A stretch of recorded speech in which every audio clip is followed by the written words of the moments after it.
Les matins de France Culture, Guillaume Erner. 7h42, les jours se suivent et hélas se ressemblent un peu et il se pourrait que le terme qui revienne le plus pour qualifier cette période soit le terme d'étrange. Étrange période qui met les individus dans un drôle d'état, peut-être dans un état étrange pour lequel il pourrait avoir besoin de consolation et c'est pourquoi je vous ai invité. Christophe André, bonjour. Bonjour. Vous êtes psychiatre et vous venez de publier Consolation, celle que l'on reçoit et celle que l'on donne aux éditions L'Iconoclaste. Les personnes que vous croisez dans votre exercice professionnel ou même en dehors de votre exercice professionnel, dans quel état sont-elles aujourd'hui ? Alors, elles sont dans un état de... Pas trop de soupirs. Hein, oui, voilà, la réponse est dans mon soupir. Non, il y a beaucoup de lassitude, moi je dirais, une sorte de fatigue fataliste pour la plupart des citoyens. Mais bon, voilà, c'est un état qui doit être le même dans la plupart des coins du globe. Et puis, pour les plus fragiles, évidemment, et c'est là où les professionnels de santé sont plus préoccupés, il y a effectivement une vague tout de même d'états dépressifs, d'états je ne sais plus quel écrivain, je crois que c'est Kleist, appelait ça de désespoir tranquille. Quoi. Les gens ont perdu toute forme d'espoir, mais sans s'agiter, sans se débattre. Et le tableau est tristouné, effectivement. Alors l'espoir du printemps qui vient, effectivement, doit être brandi pour nous consoler un petit peu. Qui sont les fragiles ? Je veux dire, Christophe André, qui sont les personnes qui, selon vous, s'en sortent le moins bien par ces temps étranges, je vais continuer à utiliser le terme, et ceux qui, au contraire, auraient le plus de facilité à affronter la période ? Alors, la vulnérabilité, elle peut se retrouver à deux niveaux. Elle peut se retrouver, ça c'est là où notre regard porte pour nous, pour les professionnels. Elle peut se retrouver dans les structures de personnalité. C'est vrai que si vous avez des tendances un petit peu mélancoliques, anxieuses, dépressives, que vous arrivez à compenser en temps normal, parce qu'il y a les joies de la vie quotidienne, les joies des rencontres, les joies des loisirs, des activités, tout se passe bien. Mais lorsque vous êtes privé de ces tuteurs, de ces supports, de ces petits barrages, de ces petites digues à votre mélancolie existentielle, alors vous allez décompenser. Donc il y a d'abord les gens fragiles au point de vue psychologique qui craquent les premiers, mais au fond ils ne sont que les sentinelles. Quand eux commencent à craquer, le tour des autres viendra un peu plus tard si la situation persiste. Et puis après, il y a effectivement toutes les personnes qui sont, pour qui les années sont précieuses. Et les personnes pour qui les années sont précieuses, ce sont d'une part les jeunes qui sont en train de se construire. Je pense par exemple à tous ces jeunes bacheliers qui ont débarqué à l'université en période de Covid et ils n'auront connu de la fac que les amphivides, que le distanciel, que l'absence de lien social. Et puis les personnes âgées aussi qui sont quand même au crépuscule de leur vie et qui se disent, bon sang, je ne sais pas combien d'années il me reste à vivre avec les gens que j'aime, peut-être 2, 5, 10, j'en sais rien. Et on vient de m'en piquer 2, durant lesquels j'aurais été privé de tout ce qui fait ma joie de vivre, mes enfants, mes petits-enfants. Donc là aussi, il y a des personnes qui sont à des moments de leur vie pour qui cette pandémie aura été vraiment, vraiment cruelle et douloureuse. L'anxiété que vous évoquez, parce que justement, celle-ci, souvent, dans le cas, j'imagine, de troubles psychiatriques, Christophe André, elle est sans objet. Lorsqu'elle se fixe sur un objet, qu'est-ce qui se passe ? Alors, on dit souvent que l'anxiété, c'est une peur sans objet, c'est-à-dire tout peut se transformer en source d'inquiétude, tout peut être menace, et la vie devient une menace. Le fait d'être vivant, c'est une menace parce qu'on peut tomber malade, la santé est une menace parce que ça peut ne pas durer, être vivant parce qu'on peut mourir, etc. Et donc, classiquement, on avait tendance à considérer que, au fond, le fait que l'angoisse se focalise sur un objet, qu'on se mette à avoir très peur des microbes ou très très peur des étrangers ou très peur que sais-je encore. C'était, au fond, il y avait un champ de ma vie qui me faisait peur, et puis le reste, au fond, était comme tranquillisé, comme apaisé. Mais en réalité, ça marche pas très bien. C'est-à-dire que si je me mets à avoir peur des microbes, ça veut pas du tout dire que tout le reste de ma vie sera apaisé. Ça veut juste dire qu'en permanence, à mon esprit, la peur de la contamination, la peur de la maladie va tout ravager, tout remplir, et qu'il n'y aura de place pour plus rien d'autre. Donc, c'est pas forcément mieux d'avoir des peurs précises que des peurs vagues et sans objet. Mais alors, est-ce que vous vous dites, du coup, en tant que psychiatre, donc professionnel de santé, mais vous n'êtes pas épidémiologiste, est-ce que vous vous dites que les troubles qui vont être causés ou qui sont déjà causés par cette pandémie sont peut-être supérieurs à ce que l'on aurait pu imaginer, sont aussi graves que le virus? Bref, est-ce que vous faites ce type de comparaison? Oui, oui. Alors après, bon, il faudra attendre la vérité des chiffres qui arriveront un peu plus tard, forcément, si on veut dire les choses de manière sérieuse. Mais moi, je fais partie des gens qui pensent que le coût psychologique, finalement, sera plus lourd que le coût virologique, si j'ose dire. Donc, cet impact d'abord sur les plus fragiles, qui aura entraîné une augmentation de la suicidalité, des dépressions, des consommations de médicaments, des consommations toxiques, des désinsertions, des retraits de la vie active, qui aura laissé des séquelles, des blessures. Tout ça va peser lourd dans les années à venir, sans doute plus, malgré tout, que les décès, qui sont évidemment regrettables, mais voilà, les épidémies de grippe faisaient déjà beaucoup de dégâts. Donc, mais bon, tout ça doit être étudié, discuté calmement après coup. Là, c'est pas le moment, je pense, de rajouter à la confusion ambiante avec des prédictions semblables. Peut-on, dans ces conditions, proférer ou prononcer des paroles de consolation, ou bien s'agit-il d'un exercice impossible parce que, précisément, il y a une situation qui est objectivement angoissante, et lorsqu'une situation est objectivement angoissante, il est finalement assez logique que les individus soient angoissés, Christophe Oui. André. Oui, mais alors c'est là, j'allais dire, la magie, la beauté, puis la fragilité de ce qu'on appelle la consolation. La définition de la consolation, c'est précisément ça, c'est précisément ce que l'on s'efforce de faire pour quelqu'un lorsqu'on ne peut pas réparer le réel. Si j'ai une solution à apporter à quelqu'un qui est dans l'adversité, je lui propose la solution, je n'ai pas besoin de le consoler. Si par contre, cette personne est confrontée à une adversité sur laquelle je n'ai pas de prise, quand je veux consoler un ami endeuillé, quand je veux consoler un ami malade, un ami qui a un chagrin d'amour, un ami qui a perdu son travail, enfin, la consolation ne suppose pas que l'on dispose de solutions. Elle suppose juste que l'on reconnaisse que l'adversité est plus grande et plus forte que nous pour l'instant, mais qu'on souhaite que la personne reste en vie psychologique. On souhaite qu'elle reste capable de s'imaginer dans le futur, dans l'avenir. Et donc la consolation, ça n'est pas nier qu'il existe des problèmes, ça n'est pas prétendre les résoudre, c'est juste dire là, voilà, pour l'instant, ce que tu as de mieux à faire, c'est de garder la vie en toi, de garder un peu d'espérance en toi. Et c'est déjà un gros chantier pour pas mal de monde. Alors après, sans doute que vous aviez un peu en arrière-pensée la question des consolations collectives par rapport à la période. Moi, je crois que c'est important qu'on s'interconsole, qu'on fasse attention à ne pas proférer trop de paroles, de plaintes, de gémissements, de lamentations sur la situation actuelle. Elle est déjà, comme on le disait, suffisamment lassante, suffisamment désolante, suffisamment usante. Donc, faisons ce qu'il y a à faire. Chacun de nous choisit ce qu'il pense être bon de faire, mais soutenons-nous, soyons sympas les uns avec les autres, encourageons l'espoir, poussons-nous à l'action et interconsolons-nous.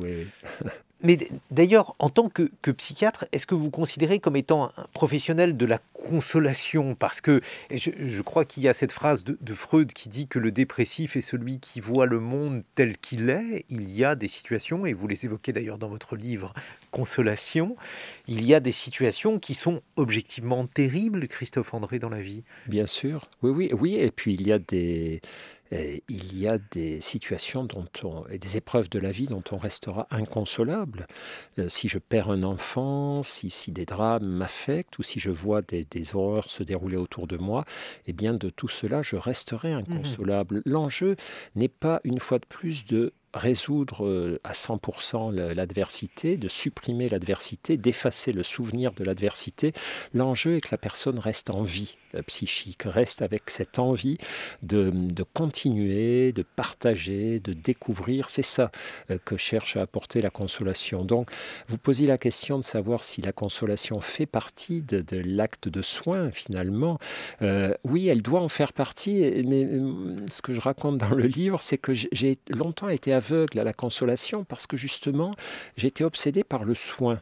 J'étais obsédé par la guérison, par le fait de proposer les bonnes thérapies, de la bonne manière, et qu'au fond, tout l'aspect consolation, je le laissais un petit peu en friche. Il existait évidemment, vous savez, quand vous soignez quelqu'un, il y a bien sûr des moments où vous êtes consolateur, vous avez un petit geste de réconfort, quand la séance a été douloureuse pour le patient, vous le raccompagnez, vous lui posez la main sur l'épaule, vous serrez ses mains dans les vôtres, enfin il y a toutes ces petites choses que vous transmettez, mais j'y étais peu attentif et j'ai découvert à quel point c'était important quand je suis moi-même tombé malade, quand j'ai été moi-même en grande vulnérabilité, et là j'ai vu qu'un sourire, un mot, une petite attitude chaleureuse qui ne résolvait rien, qui ne me guérissait pas, mais qui me faisait du bien, c'était très précieux. Mais vous dites dans ce livre à quel point les mots de la consolation sont des mots qui doivent être choisis avec soin. Par exemple, si dans un examen médical, au terme duquel la personne qui a réussi à mettre en œuvre cet examen vous dit bon courage, cette parole de consolation est en réalité une parole extrêmement inquiétante, Christophe André. Absolument. Ah oui, alors ça, effectivement, ça m'a beaucoup frappé en travaillant sur ce sujet. Dès qu'on est dans une situation de vulnérabilité, qu'elle soit médicale, existentielle ou autre, on devient un hypersensible. Et les mots peuvent être pris dans tous les sens. Et quelqu'un qui vous dit bon courage, vous pouvez vous dire ah c'est sympa, il m'encourage, et puis vous pouvez vous dire waouh, il a vu les images de mon examen, il pense que je vais avoir besoin de beaucoup de courage pour survivre à ce qui va bientôt me frapper. Donc tout ça, l'art de la consolation, c'est un art délicat parce qu'on fait intrusion dans le monde d'une personne ultra fragile, ultra sensible. Et donc les mots doivent être extrêmement prudents. Vous dites qu'il ne faut pas se précipiter pour prononcer des paroles de consolation. Pourquoi, Christophe André ? Eh bien parce que justement, lorsqu'on s'approche de quelqu'un pour le consoler, on est totalement à contre-courant de ce qu'il est en train de vivre. Il est dans une bulle de malheur, une bulle de souffrance.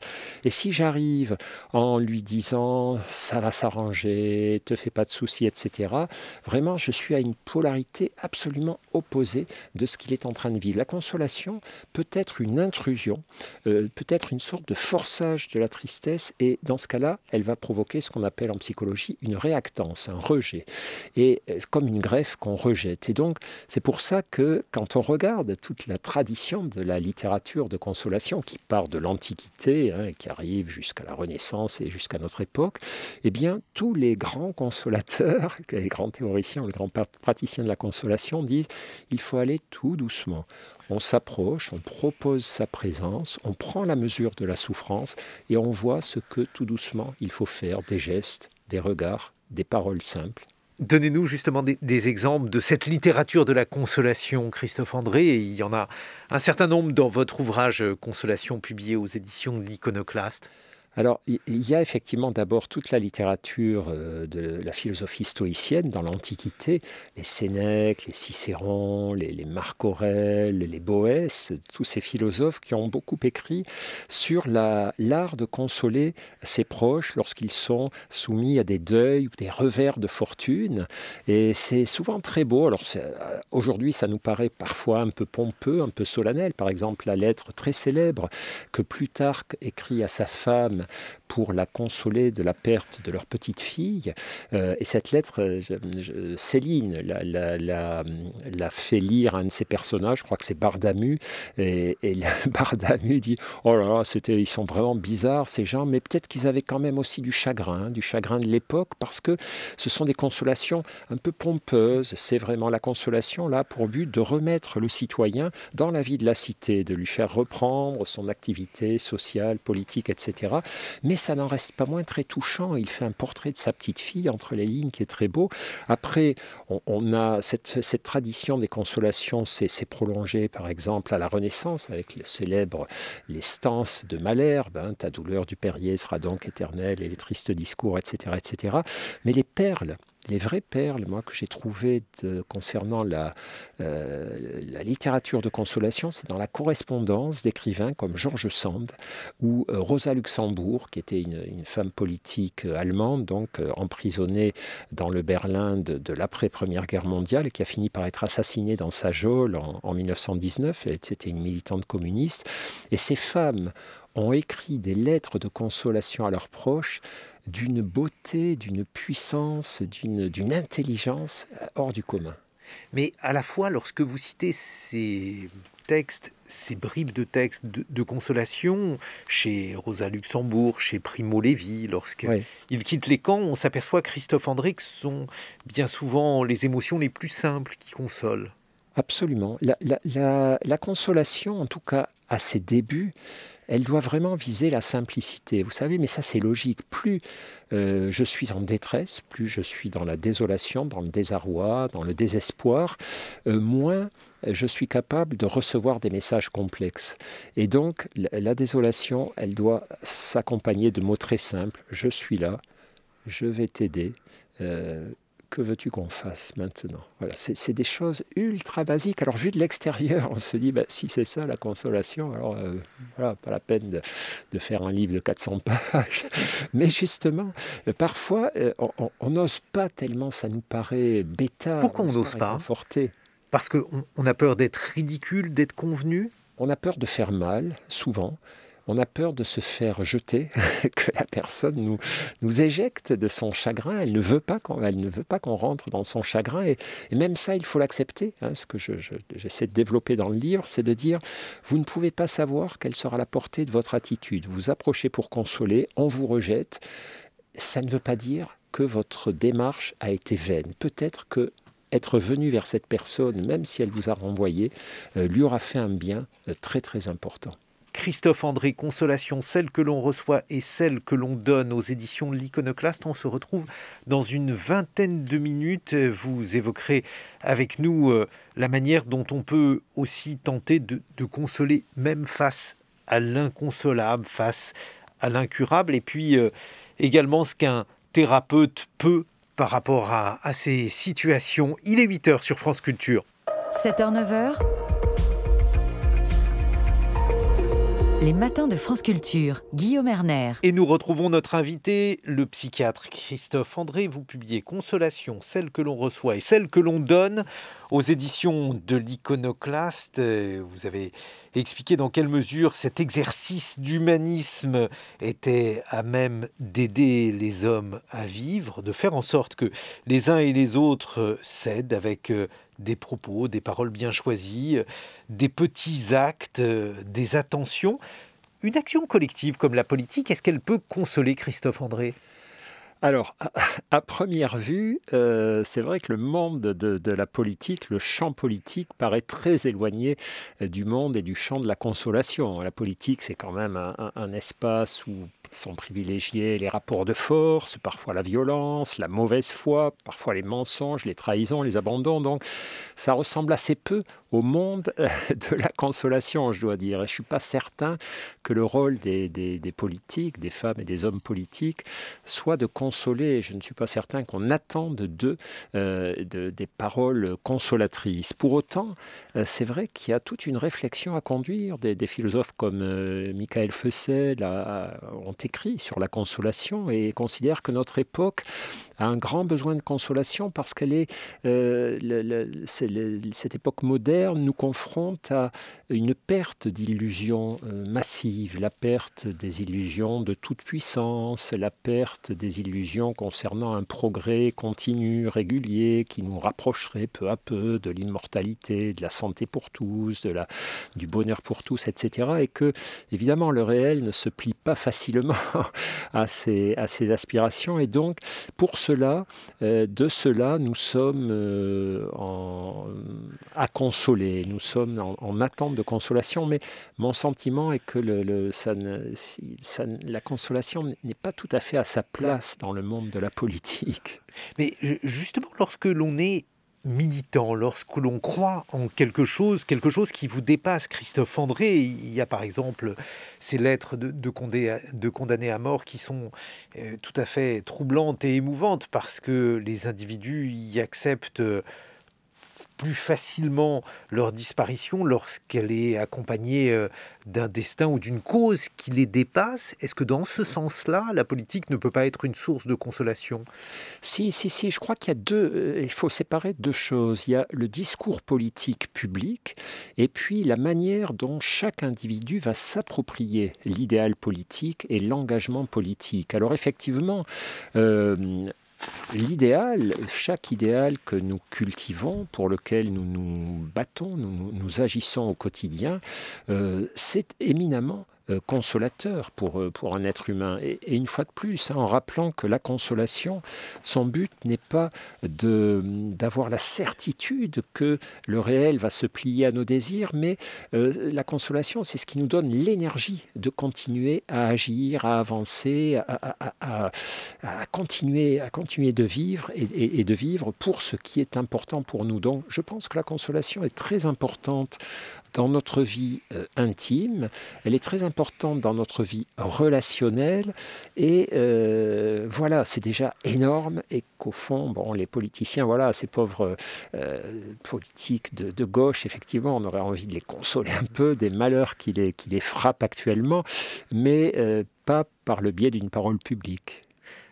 Il y a aussi une difficulté à consoler autrui parce que bien souvent, Christophe André, on a peur de ne pas trouver les mots et vous dites qu'on a raison car les maladresses font partie effectivement de l'exercice de la consolation qui peut avoir des conséquences parfois funestes. Absolument. On prend toujours le risque, lorsqu'on s'approche de quelqu'un pour le consoler, on prend le risque de se tromper. Mais bon, voilà, ça, on se trouve toujours renvoyé dans toute forme d'action dans nos vies à cette phrase de Romain Rolland que j'aime bien. Alors, vous parliez de Freud tout à l'heure, donc Romain Rolland, grand écrivain oublié de l'entre-deux-guerres notamment, qui avait une très belle correspondance avec Freud. Et Romain Rolland disait, en agissant, on se trompe souvent, mais en ne faisant rien, on se trompe toujours.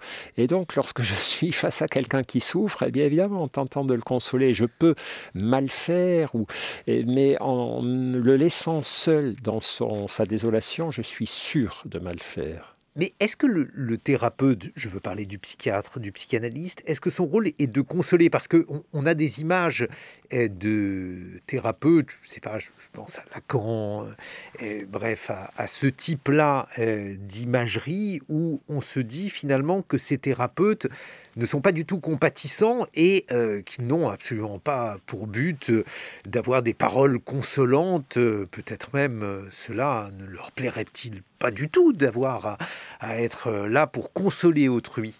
Oui, et peut-être même ce serait contre-productif par rapport à leur doxa thérapeutique. C'est-à-dire la psychanalyse, c'est vraiment, d'abord, certains pensent que la psychanalyse n'est pas une thérapie, c'est un outil de connaissance de soi, d'approfondissement de tout le désordre qui existe en nous, mais au fond, est-ce que c'est véritablement une thérapie au sens d'une thérapie destinée à soigner, à améliorer ?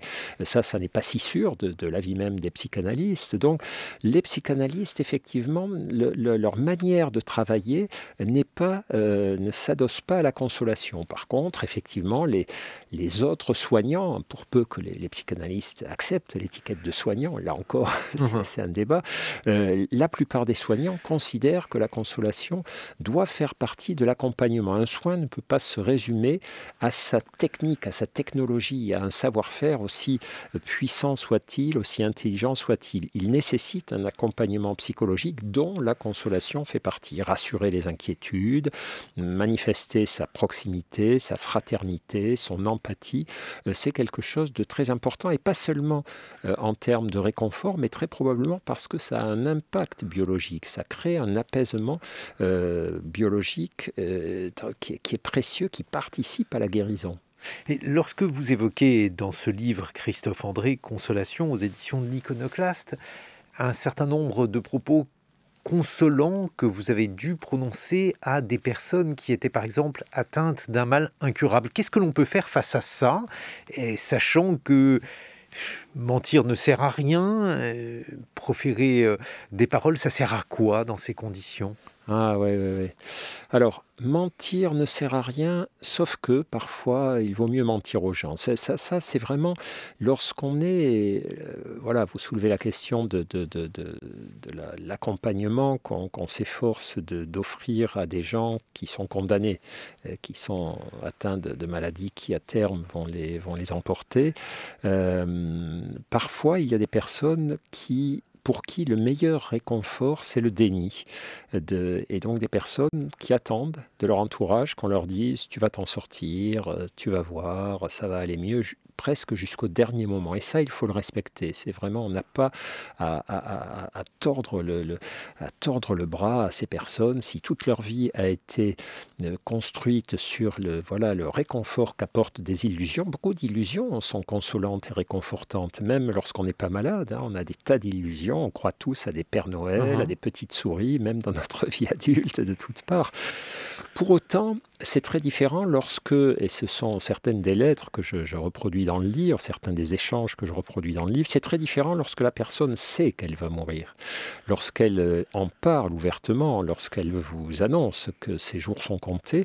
Et là, effectivement, je crois que c'est l'occasion de moments exceptionnels, très rares dans une vie humaine, où on accepte ensemble l'adversité qui vient, l'inexorable de cette adversité.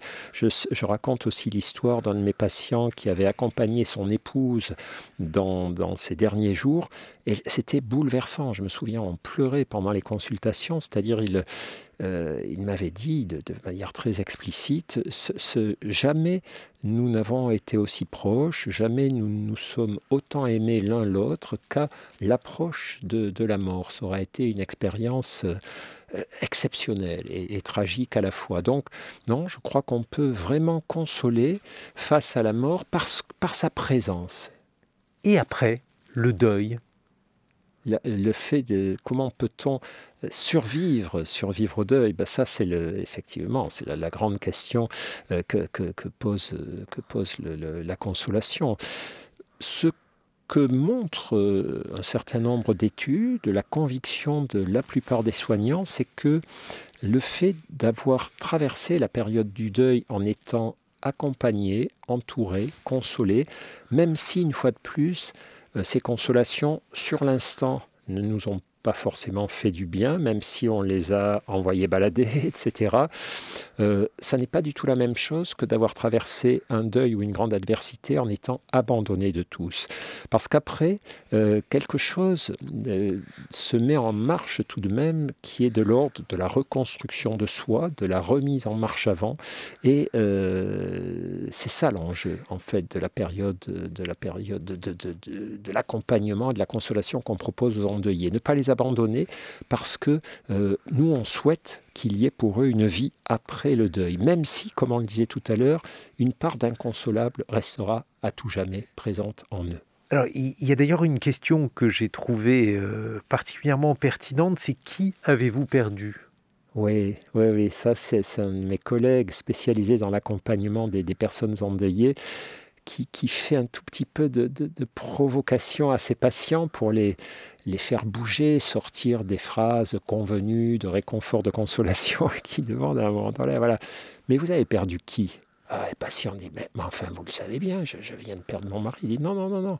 Qui était votre mari? Je veux savoir qui vraiment était la personne, quels étaient les liens que vous aviez avec elle. Et ça, c'est une façon de d'ouvrir la focale des endeuillés, c'est-à-dire de faire que leur vision de la personne disparue ne soit pas celle seulement de la mort, de la disparition des derniers jours, mais que peu à peu, elle réaccueille, elle réintègre tous les moments qui ont traversé le compagnonnage qu'elles ont eu avec cette personne disparue. Je raconte aussi dans le livre l'histoire d'un écrivain que j'avais accompagné, qui était frappé douloureusement par le deuil de sa mère, qui était très importante pour lui, et finalement qui s'en est sorti en rédigeant ce qu'on appelait autrefois un tombeau, c'est-à-dire un ouvrage d'hommage à une personne disparue où il a fait revivre littéralement sa mère. Il a, en se mettant au travail, en écrivant sur elle, il a fait ressurgir de sa mémoire tout un tas de souvenirs qui étaient quiescents, qui étaient dormants, et ça a eu un effet consolateur, même si au début ça a fait couler effectivement beaucoup de larmes.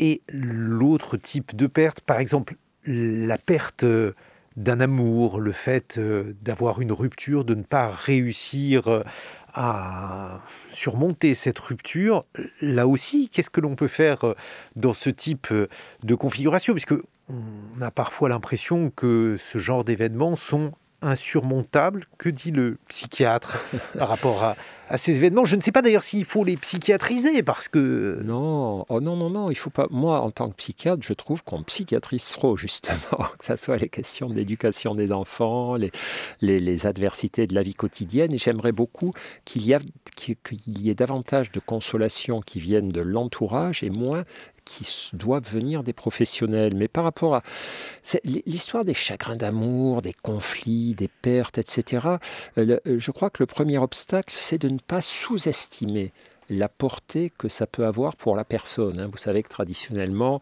lorsqu'un adolescent, une jeune personne a un chagrin d'amour, chez les plus anciens, il y a une petite bulle au-dessus de la tête qui apparaît, comme dans les bandes dessinées, 1 de perdu, 10 de retrouvé, tu verras, c'est pas grave, tu en rencontreras bien d'autres. Évidemment que ça, ce ne sont pas des paroles consolantes, parce qu'elles nient l'évidence. La consolation, c'est reconnaître qu'il y a un problème, reconnaître qu'il y a une souffrance et renoncer à juger de sa pertinence. On ne sait jamais tout du passé d'une personne qui souffre. On ne peut pas savoir si ce chagrin d'amour ne réveille pas des souffrances très anciennes liées à, effectivement, le fait d'avoir été mal aimé par ses parents, de s'être senti abandonné. Donc, on respecte systématiquement toute forme de souffrance. Et la consolation, c'est pas la plainte, c'est pas dire « mon pauvre, oh là là, c'est affreux », c'est pas non plus le déni, c'est pas grave, c'est rien, c'est je m'assieds à côté de toi et je te fais parler de ce qui te frappe, de ce qui t'arrive, de la manière dont tu vois l'horizon, l'avenir. J'essaie de te remettre en mouvement doucement et je t'accompagne sur la durée, le temps de te ranimer un petit peu, de te remettre un petit peu dans la bonne direction. Mais alors, dans ce cas-là, il faut être complaisant avec la douleur, au contraire chercher à la relativiser, expliquer la fonction qu'avait la personne que l'on a perdue, parce que finalement, quand votre confrère demande à une personne endeuillée « qui avez-vous perdu ?», il insiste plus sur la fonction que sur l'identité ou la personne qui a été emportée par la maladie ou par l'âge. Oui, oui, il essaie de faire mettre des mots. Ce qu'on sait, c'est que lorsqu'on est traversé par des émotions douloureuses, la mise en mots, le fait de nommer, de décrire, de mettre à plat, que ce soit par l'écriture d'un journal, on a beaucoup d'études montrant que le fait d'écrire est consolateur, est à la fois clarifiant et apaisant, ou la mise en mots dans le dialogue, c'est quelque chose de très précieux. Et l'idée, c'est un peu comme dans la méditation. L'idée, c'est pas de ne pas souffrir, l'idée c'est de mieux souffrir, c'est d'accepter que la souffrance soit là, d'accepter que l'adversité soit là et de traverser cette souffrance de manière, j'allais dire plus intelligente, c'est pas le bon terme, mais de manière avec davantage de discernement. Et faire en sorte que cette souffrance ne se transforme pas en ressentiment, parce que ça aussi c'est quelque chose que vous évoquez. Ouais, bah oui, ça, c'est vraiment lorsqu'on est frappé par une adversité. Alors évidemment, les grandes adversités provoquent encore plus fortement cet effet, hein, les parents qui perdent un enfant, etc. Mais tout à coup, on est propulsé dans un autre monde et il nous semble que les autres humains sont des vénards. Si par exemple, vous sortez de chez votre médecin qui vient de vous annoncer que vous avez un cancer, une leucémie, une maladie sévère qui va mettre vos jours en danger, eh bien les gens que vous croisez vous paraissent insouciants, légers, comme appartenant à un autre monde. Et le grand danger, c'est finalement non pas forcément de leur en vouloir, mais finalement de les percevoir comme des privilégiés, vous de vous percevoir comme un malchanceux, et que ces sentiments parasitent finalement la traversée de votre adversité. On va avoir besoin des autres lorsqu'on est dans la peine, et donc inutile de les voir comme des privilégiés, absolument loin de nos problèmes. C'est très compliqué, par exemple, pour les parents qui ont perdu un enfant et qui vont retrouver d'autres parents avec leurs enfants.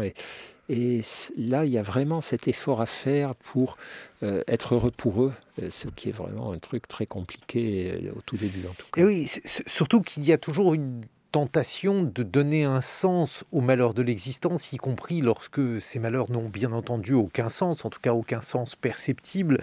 Pourquoi suis-je frappé par la maladie alors que d'autres qui ont un mode de vie beaucoup plus tempétueux que le mien ne le sont pas? Bref, ces questions-là, elles traversent les esprits de ceux qui sont frappés par l'infortune, Christophe André. Bien sûr, mais de toute façon, l'adversité, c'est quand même toujours un drôle de truc. Il y a toujours une double peine. Il y a d'abord le mal qu'elle nous fait dans notre vie, dans notre chair, et le mal qu'elle nous fait aussi en nous rappelant que la vie est injuste, que ce ne sont pas forcément ceux qui font le plus d'efforts qui sont les plus récompensés, que les méchants dorment parfois du sommeil du juste, alors que les justes ont des insomnies. Et donc c'est là aussi où l'adversité est cruelle. C'est pas seulement notre petit sort personnel, c'est ce que représente la vie humaine. Mais alors les croyants ne se disent pas cela, justement. Alors les croyants ont, j'allais dire, cette chance ou ce don qui leur a été fait par leur éducation, leur culture ou par une grâce venue d'on ne sait où, effectivement de pouvoir se dire que tout a un sens et que rien ne les frappe au hasard, et que de toute façon une présence bienveillante est là quelque part qui, tôt ou tard, viendra à leur secours. Ça, c'est vraiment merveilleux. Ça, c'est vraiment merveilleux. Et c'est vrai que parfois, moi, je m'apaise comme ça. Par exemple, quand je suis en avion, qu'il y a des gros trous d'air et que tout le monde est terrifié dans la cabine, où une fois, ça m'est arrivé, il y avait des telles secousses que les masques sont tombés devant les gens. Voilà. Eh bien, je me dis, ok, ben voilà, tu es dans la main de Dieu. Non, mais souvent, ça se termine bien quand même dans ces cas-là. Et jusqu'à présent, Dieu m'a D'ailleurs, vous êtes sur là, terre, effectivement. Et ce que je veux dire, c'est que mon corps, dans ces instants-là, a très peur, et j'essaie de le calmer en me disant, voilà, c'est écrit. Ce qui va se passer, de toute façon, ne dépend pas de toi, respire. Et donc, ça a une fonction très apaisante. Je crois que c'est une des fonctions de la religion. Ce n'est pas la seule. Et effectivement, pour les croyants, ce que je dis est très limité, très, très, très pauvre. Mais une des fonctions de la religion, c'est quand même de nous apaiser face à ces angoisses dont on peut facilement être toujours inconsolé et démuni face à elle, concernant la mort, la maladie, l'injustice, l'absence de sens, etc. Alors, si l'on n'a pas la chance, dites-vous, de croire en un Dieu, Christophe André, il y a peut-être aussi d'autres biais pour se consoler. La méditation, alors, France Culture a consacré un podcast à la méditation. Vous êtes vous-même un militant de la méditation. Qu'est-ce que celle-ci peut nous apporter dans des circonstances où l'on est endeuillé, triste, dans la peine ? La méditation, là où elle est très intéressante, c'est que elle nous encourage à voir le monde tel qu'il est et non tel qu'on le voudrait. Elle nous encourage à ne pas avoir peur de la souffrance, mais au contraire à accepter d'y descendre. La méditation, c'est pas de la relaxation, hein. L'essentiel de la méditation, c'est au fond de prendre régulièrement le temps de me poser et de me confronter à ce que je suis en train de vivre, de ressentir, de penser, d'affronter, de traverser, sans faux semblant. Et ce qu'on observe lorsque les gens ont appris à méditer et pratiquent régulièrement cet exercice, c'est qu'elle apporte deux choses. Elle apporte de l'apaisement, parce que le simple fait de se poser, de se relier à son souffle, enfin, voilà, apporte quelque chose qui est de l'ordre de l'apaisement, un peu comme dans la relaxation, mais aussi du discernement, c'est-à-dire qu'elle nous contraint, elle nous encourage à voir une fois de plus les choses telles qu'elles sont. Et ça, c'est très précieux parce que, par exemple, pour tout ce qui est désolation, souffrance, adversité, on cite souvent à nos apprentis méditants, nos élèves ou nos patients, un adage zen qui dit « Tu ne peux pas quitter un endroit où tu n'as jamais accepté d'arriver ». Je ne peux pas quitter un endroit si je n'y suis jamais arrivé. Et ça s'applique à la souffrance. C'est-à-dire, je ne peux pas prétendre m'affranchir d'une souffrance, pas m'en débarrasser, pas l'effacer, mais en affranchir, faire qu'elle exerce sur moi une influence moins grande, si je n'ai pas accepté d'y descendre, de la regarder en face, de l'observer, de voir qu'est-ce qu'elle fait à mon corps, qu'est-ce qu'elle fait à mon esprit, comment elle modifie ma vision du monde. Et c'est ça que nous apporte la méditation. Ça ne paraît pas grand-chose, mais c'est à l'opposé de nos réflexes. Nos réflexes sont de nous écarter de la souffrance ou de la recouvrir de distraction, d'action, de dispersion, ce qui n'est pas la meilleure stratégie. Mais est-ce que l'on pourrait là aussi considérer que la méditation est une manière de se refermer sur soi-même alors qu'il faudrait s'ouvrir aux autres dans ces périodes où on a de la peine, où on se considère comme étant inconsolable, Christophe André? Oui, attention, le message de la méditation, c'est pas refermez-vous pour toujours, c'est régulièrement, mettez-vous un peu à l'écart, prenez le temps de voir dans quel état vous vous trouvez, ce qui se passe pour vous, ce vers quoi vous vous apprêtez à aller si vous vous contentez de réagir sans réfléchir, et faites un choix. Et puis après, on revient. Au fond, la méditation, c'est pas un séjour permanent dans une sorte d'état entre deux, hors du monde, hors sol. C'est des allers-retours réguliers entre le tumulte de la vie, l'engagement, les relations, les actions, et puis des moments de recueillement où j'essaie de cultiver l'apaisement et le discernement avant de revenir dans la mêlée.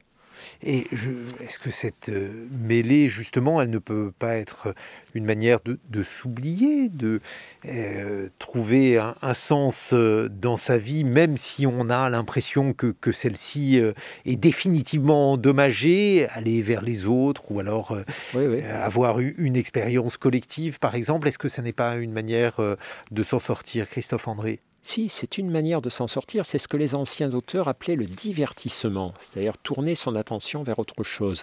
C'est une manière très intéressante à une condition, c'est que ça ne soit pas la seule. Si ma seule façon d'affronter la souffrance, c'est de me divertir, d'aller sur les réseaux sociaux, de regarder des séries ou de travailler comme un malade, si je n'ai que ça comme arme, je me mets en danger, évidemment. Et alors quand la consolation ou l'incapacité d'atteindre la consolation devient-elle véritablement pathologique selon vous, si le terme a un sens, Christophe André?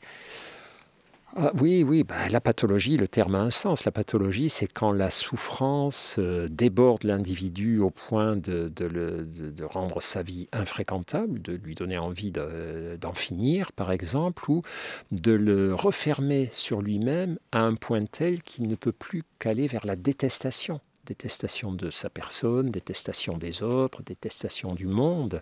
Et effectivement, certaines désolations peuvent pousser les individus, surtout une fois de plus, lorsqu'ils ne sont pas consolés ou lorsqu'ils n'acceptent pas la consolation, à des états irrémédiables, alors qui ne sont pas forcément des états pathologiques au sens psychiatrique, mais au fond qui sont des états qui font d'eux des personnes qui se sont un peu coupé de la communauté humaine, parce que la consolation, c'est une remise en lien. Si je refuse la consolation, je refuse le lien avec les autres, avec le monde, et c'est mon droit, mais je bascule dans un univers de solitude et de désolation constante. Christophe André, consolation, celle que l'on reçoit et celle que l'on donne.